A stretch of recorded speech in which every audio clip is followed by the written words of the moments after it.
una metáfora que me gusta mucho y dice: soy página en blanco y borrador de mí misma. Podemos equivocarnos, no podemos arrancar páginas, pero sí podemos seguir escribiendo o dibujando ahí mismo, aprendiendo y sumando todo como crecimiento personal. Esta metáfora me acompaña desde un curso de dibujo que tomé. Entonces, cuando el profesor venía a revisar mi trabajo, me dijo que mi dibujo estaba demasiado chueco y que tenía que rehacerlo. Instintivamente, en ese momento, comencé a borrar el dibujo, pero el profesor me detuvo y me dijo: si borras tus errores, no vas a aprender y vas a seguir cometiendo los mismos. Por eso, debes de continuar dibujando en la misma hoja. No borres nada, trabaja encima. ¿Alguna vez les dijeron que no son lo suficientemente buenos o buenas en algo y que deberían dejar de intentarlo? Pues a mí también. Como todas las niñas y niños, en algún momento de mi infancia dibujaba. Sin embargo, cuando tenía 8 años, no faltó alguien que mencionó que dibujaba feo. Así que lo dejé. Me atrevo a decir que todos hemos escuchado alguna vez decir a alguien que dibuja feo, que no sabe dibujar o que no tiene un estilo de dibujo. Es más, yo misma lo he dicho en alguna oportunidad y alguien también me lo ha dicho. En el contexto de mi familia, nadie dibuja y es por eso que no hay ni un cuadro o pintura en casa. En mi familia, de hecho, existe la idea de que el arte es un lujo, un privilegio y de que el arte es para personas flojas. Por todo esto, nunca consideré estudiar algo relacionado con el arte o el dibujo, porque según yo, no era buena en eso y, claro, dibujaba feo. Así que cuando tuve que decidir estudiar una carrera, decidí estudiar lingüística, porque me gusta hablar, me gustan los juegos de palabras y aprender idiomas. Aquellas palabras dibujas feo fueron decisivas durante mi infancia. Y es que realmente las palabras son poderosas. Durante mucho tiempo hubo una corriente lingüística que se caracterizaba por observar al mundo del lenguaje, ¿no? Al mundo de las palabras con una mirada de forense. O sea, había una tendencia de considerar al lenguaje como un cadáver y donde se lo diseccionaba, dividiendo así la gramática, la morfología, la sintaxis, etc. Sin embargo, las palabras están vivas. Las palabras crean, sí, pero también destruyen. Las palabras son mágicas. Hay un relato de la infancia de García Márquez que quisiera compartirles. A sus 12 años, Gabriel estuvo a punto de ser atropellado por una bicicleta. Entonces, un señor que pasaba por ahí lo salvó con un grito. ¡Cuidado!, dijo. Entonces, el ciclista cayó al suelo. El señor, sin detenerse, miró a Gabriel y le dijo: ¿ya ve usted lo que es el poder de la palabra? En el libro Persona Normal de Benito Taibo hay una parte que dice: cuando algo suena terrible es porque se está diciendo con la intención de que suene terrible. Por eso hay que pensar antes de decir las cosas. Entonces, a la hora de opinar sobre algo, siempre debemos de ser muy cuidadosos con nuestras palabras.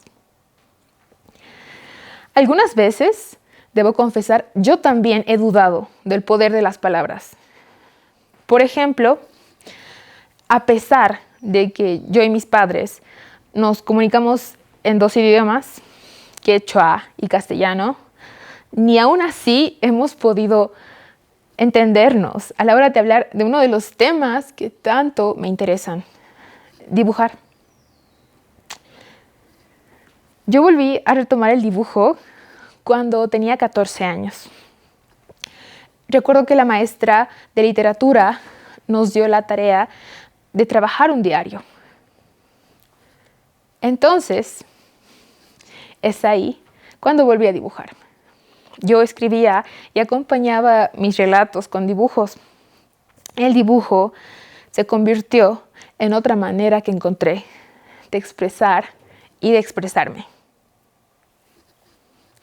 Al terminar el colegio, yo dejé de escribir diarios y mucho tiempo después, estando ya en la universidad, encontré esos diarios de adolescente, y no podía creer todo lo que yo había escrito en ellos.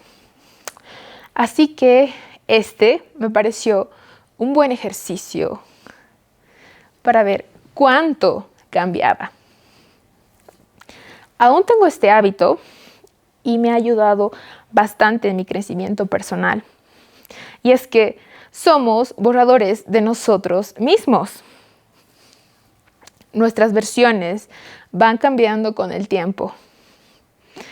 Y leerse es un buen ejercicio.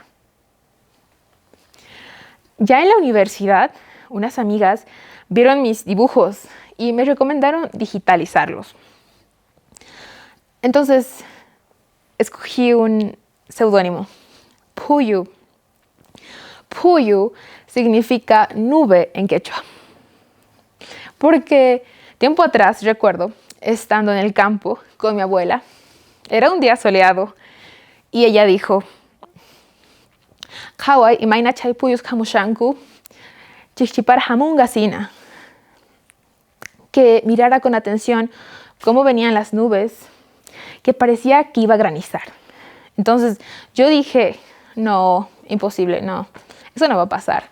Pero dentro de un momento sí pasó, granizó. Así que me gustaba la idea de que mi abuela pueda leer o descifrar las nubes, porque es algo que yo no sé hacer. Así que me quedé con Puyu y abrí un blog personal y tenía 2 amigas apoyándome.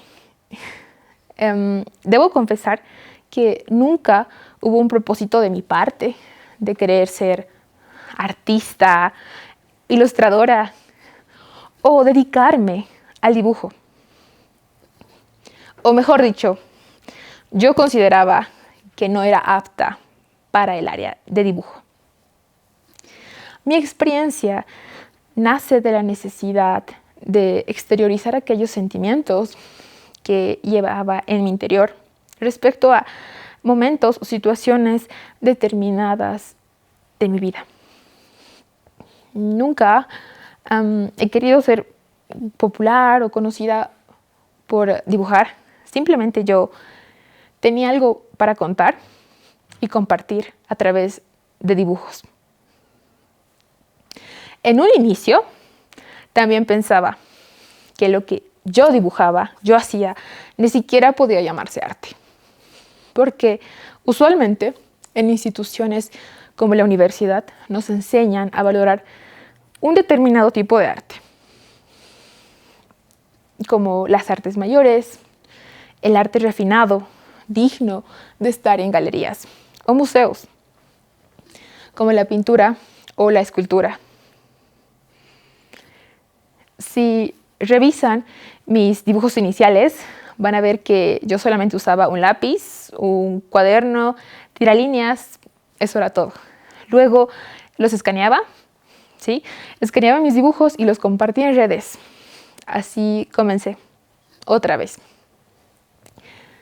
Así que empecé a practicar y aprendí que esto también conlleva aprender a corregir o mejorar los errores. De nada sirve hacer 1000 veces el mismo dibujo si no los mejoras. Tienes que practicar y mejorar. Claro, no todo el tiempo. También vale dibujar sin la presión de hacerlo todo perfecto. Por ejemplo, quiero mostrarles algunos de mis dibujos que no son perfectos, pero son míos. por más que nos aburra la frase, tienes que practicar para lograrlo, considero que es realista y lo mejor que podemos hacer. Asimismo, el no sé dibujar de la gente muchas veces se traduce en no tengo paciencia, porque prevalece el error común de nosotras las personas que queremos hacer algo muy bueno, pero en muy poco tiempo. ¿O no es así? ¿Quién no ha escuchado, por ejemplo, esos anuncios que dicen aprende inglés o aprende quechua en un mes, 100% funcional? Y bueno, digamos que podría lograrse, pero para eso habría que haber practicado muchísimas horas. Respecto al estilo, si le pides a varias personas que escriban sus nombres en una hoja y luego comparamos todas las hojas, podremos ver que las letras son las mismas, o deberían. Hablo del alfabeto. Pero definitivamente no se ven iguales. Eso es el estilo y se da de forma natural. Entonces, todas las personas inicialmente sí tenemos un estilo propio de dibujo. Y claro, va cambiando con el tiempo. Con el tiempo y la práctica, ya he aprendido a trabajar con otras técnicas y recursos digitales para tener dibujos mejor acabados. Sin embargo, incluso ahora que ya tengo una tableta gráfica, no cambiaría al lápiz ni al papel en físico. He escuchado que actualmente vivimos en la época del auge de la ilustración porque hay muchas ilustradoras e ilustradores. Esto tiene que ver porque cada vez es mucho más fácil enseñarle al mundo lo que haces a través del internet y las redes sociales.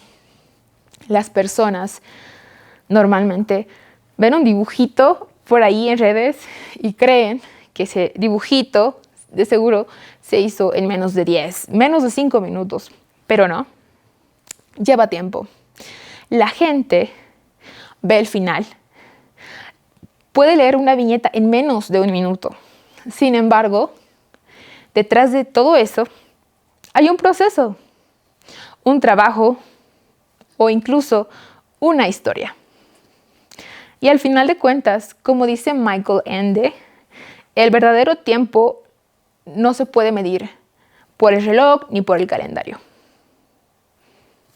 Ahora, después de casi 5 años, he logrado que parte de mis ingresos vengan de hacer algo que tanto me gusta, que es dibujar. Aún así, sigo aprendiendo a dibujar. El aprendizaje nunca termina. Hay personas que me buscan por mis dibujos. Hace muy poco, una organización me contactó para la creación de ilustraciones. Querían unos personajes y dijeron que querían que fueran imperfectos y que mi estilo de dibujo encajaba perfectamente en eso. Así que quizás soy perfecta para cosas imperfectas. Sí, me pagan por dibujar. Eso suena súper, ¿no? Pero mejor que eso, me pagan por hacer una de las cosas que más amo hacer. Dicen que nosotros, los millennials, no sabemos lo que queremos. Y bueno, por ejemplo, cuando tienes que escoger una carrera, te dicen usualmente que esa será una elección de por vida, para siempre. Incluso yo, cuando era mucho más joven, según yo, una persona solamente podía dedicarse a un campo específico y ya. Yo había decidido estudiar lingüística y eso era todo. No le tengamos miedo al cambio. Mejor tengámosle miedo a la permanencia. El poder de las palabras también viene cuando una tiene ideas y se convence de seguirlas.